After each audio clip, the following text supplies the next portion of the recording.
त्रिपुरा वंदे करते सत्ता में आते ही महिला आरक्षण कानून तुरंत लागू कर देंगे 24 में। जिन जिन राज्यों में विधानसभा चुनाव होंगे वहां मेरी बहनें आरक्षित सीटों पर लड़ेंगी, विधायक बनेंगी। और राहुल जी का सपना सिर्फ आपको विधायक देखने का नहीं है।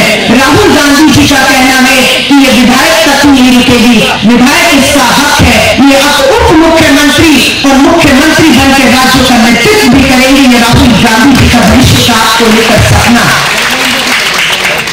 मैं यहां पर उपस्थित हर भाई बड़े बुजुर्गों को कहना चाहती हूं, आप हर के घर में मां है, बहन है, बेटियां।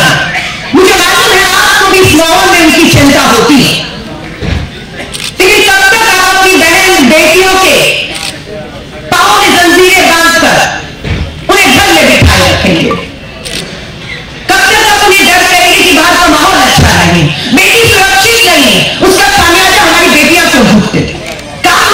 समाज को सुरक्षित बनाने का, सोच, नजरिया, तरीके बदलने का। हमारी ताकत इस समाज के भेड़ियों के ऊपर कार्रवाई करने की बजाय, समाज में पुरुषों की महिलाओं के प्रति सोच, नजरिया बदलने की बजाय हमारी ताकत लग गई है कि हम अपनी मां, बहन, बेटियों को किस तरीके से दरवाजों में बंद करके गुलाम बनाए रखें, क्योंकि माहौल सुरक्षित नहीं है।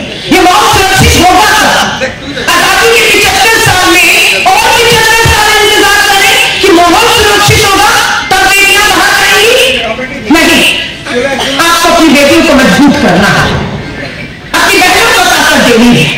आपको उनका कवच बनकर खड़ा होना होगा, उन्हें पढ़ाना लिखाना होगा, उन्हें आगे बढ़ाना होगा, उन्हें विषम परिस्थितियों में भी किस तरीके से लड़ना है अपराध से, उसको हिम्मत देने का काम इस आबादी को करना होगा। मैं आपसे हाथ जोड़कर कहती हूं, हमारी महिला कांग्रेस की अध्यक्ष 7-8 महीने पहले ये जिम्मेदारी दी गई, मुझे अभी 2 महीने भी नहीं हुए हैं। मैं आप सबसे कहती हूं, अपनी बहन और बेटियों के, अपनी घर की महिलाओं का हाथ कांग्रेस की महिला कांग्रेस के हाथ में पकड़ा दीजिए। गर्व महसूस करेंगे आपकी बेटियों को सशक्त करने की, उसके कानून के अधिकार बताने की, उसे शिक्षित करके ताकत देने की, जागरूक करने की, हिम्मत देने का काम महिला कांग्रेस करेगी। आपको गर्व होगा कि आपकी बेटियां घर नहीं है, अब आपकी बेटियां समाज में निकलकर उनके खिलाफ हो रहे अपराध नहीं, दूसरी बहनों का भी इंतजार खत्म करेंगी, जो इंतजार में बैठी है कि मेरे साथ ये हुआ है। 400 बेटियों के साथ बलात्कार में अदालतों में चक्कर उनके साथ लगा रहे हैं, वो पिता है, भाई है, चाचा है, जो बेटी के साथ रोज अदालत पहुंच जाता है उसे न्याय दिलाने के लिए। ये लड़ाई सिर्फ बलात्कार की शिकार हमारी पीड़ित बेटी की नहीं है, ये लड़ाई पूरे परिवार की बन जाती है।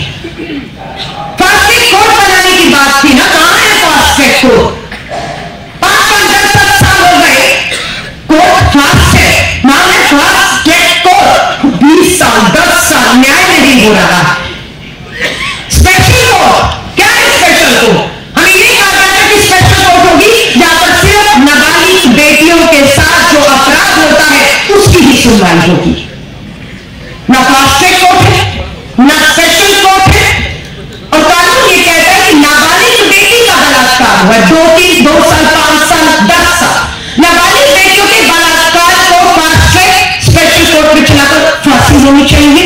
हम पूछना चाहते हैं, 150 बहनें बेटियां 150 बेटियां 13 साल से कम उम्र की सामूहिक बलात्कार की शिकार हुई, सामूहिक बलात्कार, अस्पताल में इलाज की मोहताज रही है। उनके बलात्कारियों को तो फांसी होनी चाहिए थी ना। डबल इंजन की भाजपा सरकार को 10 साल चुनौती दे रहे हैं, बताइए अपने किस राज्य में आपने नाबालिग बेटी के बलात्कार को फांसी दी है? बताइए, आपने बचाने का काम किया है। क्यों? क्योंकि वो बलात्कारी, नाबालिग बेटी के बलात्कारी आपके विधायक, आपके सांसद, आपके नेता है, और आपने बचाने का काम करा है। हम उन्हें बच के नहीं निकलने देंगे। कर्नाटक में, तेलंगाना में, हिमाचल में हमारी सरकारें आ चुकी है। महिला कांग्रेस की राष्ट्रीय अध्यक्ष के तौर पर मुख्यमंत्रियों से बैठक की है कि कम से कम इन 3 राज्यों में अगर नाबालिग बेटियों का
सरकार बार बार बाबाओं को चुनाव से पहले वोटों के लिए पैरोल देकर छोड़ रही है।